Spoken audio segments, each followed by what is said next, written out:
আসসালামু আলাইকুম, আশা করি আপনারা ভালোই আছেন। অনেকদিন পর আসলে কি বলবো, আপনারা অনেকেই জানাচ্ছিলেন এই জিনিসটা, সেটা হচ্ছে ভাষণ নিয়ে আলোচনা। আসলে আমরা কেউ যেহেতু প্রফেশনাল পলিটিশিয়ান না, যার ফলে ভাষণে আমাদের দুর্বলতা থাকাটাই স্বাভাবিক। আর বিশেষত ভাষণ যখন লিখে তুলে ধরতে হবে তখন তো দুর্বলতা থাকাটা আরো বেশি যৌক্তিক। তো পরীক্ষার মধ্যে আসলে এই ভাষণ নিয়ে কোশ্চেন আসে, সবসময় যে আসে এমন না।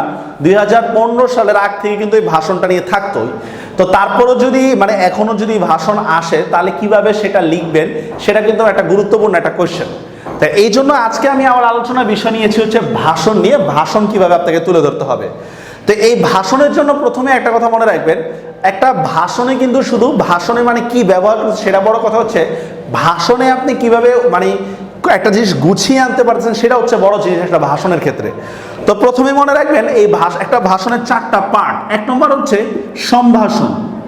এই সম্ভাষণটা কেমন, যেমন আমি বললাম যে মাননীয় সুপ্রিয় ভাই ও বোনেরা, তারপর মনে করেন যে আরো অনেক কিছু, যে প্রিয় ভাই ও বোনেরা, তারপর মনে করেন যে আমার যে ব্যতিক্রমী যে ধরনের ভাষণগুলো রয়েছে, যে মাননীয় সভাপতি, মাননীয় কোর্স কোঅর্ডিনেটর, বা মনে করেন যে আমরা ভাষণ দিতে গেলে যে যারা মঞ্চে উপবিষ্ট আমার শ্রোতারা, এগুলো আমি প্রত্যেকটা দিব, হচ্ছে এক্সাম্পল দিব ভিডিও শেষে, তখন আপনারা বুঝবেন। বা নিচে দেখুন এই লেখাগুলো উঠতেছে, মাননীয় সভাপতি, সুপ্রিয় ভাই ও বোনেরা, ইত্যাদি ইত্যাদি।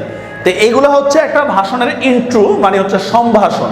এই সম্ভাষণটা অবশ্যই আপনাকে একটু আমরা যেটা বলি তোষামুদে আকারে প্রকাশ করা, এই তোষামুদে আকারে প্রকাশ করাটাই বেশি ভালো ভাষণের ক্ষেত্রে।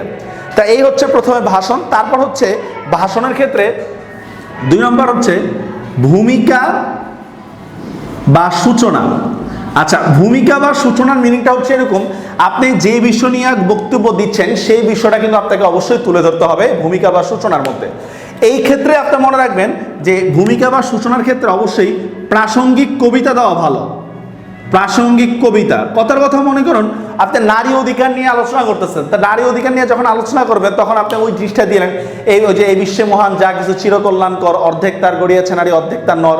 আপনি মনে করেন 21শে ফেব্রুয়ারি নিয়ে আলোচনা করতেছেন, তখন আমার ভাইয়ের রক্তে রাঙানো 21শে ফেব্রুয়ারি।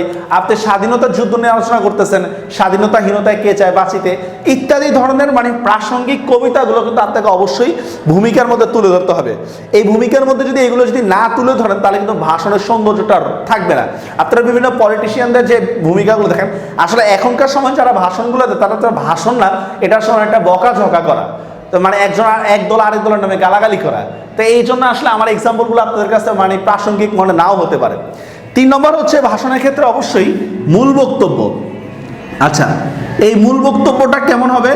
মূল বক্তব্যটা অবশ্যই কিন্তু আপনি যে বিষয় নিয়ে তুলে ধরতেছেন সেই বিষয়টা নিয়ে আলোচনা করতে হবে। আপনি মাতৃভাষা দিবস নিয়ে করতেছেন, তখন মাতৃভাষার গুরুত্ব, মাতৃভাষার ইতিহাস, মাতৃভাষায় আমাদের কি অর্জিত হয়েছে সেগুলো তুলে ধরবেন। নারী আন্দোলনে এই মূল বক্তব্যটা আলোচনা করতে গেলে আপনাকে কিন্তু 5টা কোশ্চেন আলোচনা করবেন: what, when, where, how, why. এই 5টা কোশ্চেনকে যদি আপনি বারবার রিয়েলাইজ করেন তাহলে কিন্তু আপনি মূল বক্তব্যটা পেয়ে যাবেন, তখন কিন্তু আপনার ভাষণটা কিন্তু সৌন্দর্য হবে। আর সর্বশেষ হচ্ছে আপনার ভাষণের ক্ষেত্রে গুরুত্বপূর্ণ, সেটা হচ্ছে ব্যতিক্রমী সমাপ্তি। ব্যতিক্রমী সমাপ্তি। আচ্ছা, ব্যতিক্রমী সমাপ্তির মিনিংটা কি? যেমন আপনারা দেখুন, ওই আওয়ামী লীগ যখন ভাষণ দেয়, জয় বাংলা, জয় বঙ্গবন্ধু, বিএনপি যখন দেয় বাংলাদেশ জিন্দাবাদ, বাংলাদেশ এই হোক, বা অন্যান্য যে দলগুলো যেভাবে দেখতে কেন দেখবেন তারা কি করে, তাদের একটা স্লোগান বা তাদের একটা যে বিষয় সেটা কিন্তু তাদের ইয়াটা তুলে ধরে, তাদের দলীয় যে স্লোগানটা বা দলীয় যে মার্কটা সেটা তুলে ধরে কিন্তু তার ভাষণে। তা আপনি তো আর দলীয় জিনিস তুলে ধরতে পারবেন না, আপনিও কিন্তু একটা ব্যতিক্রম, বাংলাদেশ দীর্ঘজীবী হোক, বা মনে করেন সবাই ভালো থাকবেন, এগুলো না। ভাষণের সমাপ্তিটা হয় একটু আকর্ষণীয়। এই আকর্ষণীয় সমাপ্তি দিয়ে কিন্তু আপনাকে শেষ করতে হবে। যে কথার কথা মনে করেন যে 21শে ফেব্রুয়ারি বললাম, 21 আমাদের শিক্ষা দেয় মাথা না নোয়ানোর, আমরা চাই না কারোর কাছে মাথা নোয়াতে, বা আমরা অবিচলভাবে থাকতে চাই। বা মনে করেন 21শে ফেব্রুয়ারি স্বাধীনতা নিয়ে আপনি শেষ শুরু করলেন, বলবীর চির উন্নত মমশির। এই ধরনের মানে ব্যতিক্রমী বা আকর্ষণীয় সমাপ্তিটাই কিন্তু আপনাকে ভাষণে মানে সুন্দর করে তুলবে। তো আপনারা স্ক্রিনে দেখতে পাচ্ছেন আমি একটা ভাষণ নিয়ে তুলে ধরেছি, এটা আপনারা একটু মানে কাইন্ডলি একটু পড়ে নেন, পড়লে কিন্তু আপনারা একটু বিষয়টা বুঝতে পারবেন যে আসলে ভাষণের মধ্যে কোন কোন জিনিসটা তুলে ধরতে হবে। কোন আমি এখানে বক্স আকারে না, পুরো বক্স আকারে দিয়েছি, আপনারা কিন্তু বক্স আকারে দিবেন না, আপনারা কিন্তু একটু মানে মানে আলাদাভাবে আমি যে বক্সটা করেছি সেটা আপনাদের বোঝানোর জন্য 4টা পার্টে ভাগ করে, এখানে কিন্তু বক্সটা উদ্দেশ্য না, আপনারা কিন্তু বক্স ছাড়াই কিন্তু খাতার মধ্যে দিবেন, তবে মূল বক্তব্যটা কিন্তু কয়েকটা প্যারা আকারে দিতে হবে। তো দেখে নিন আপনারা, এটা স্ক্রিনশটটা দেখে নিন, তাহলে কিন্তু বুঝতে পারবেন।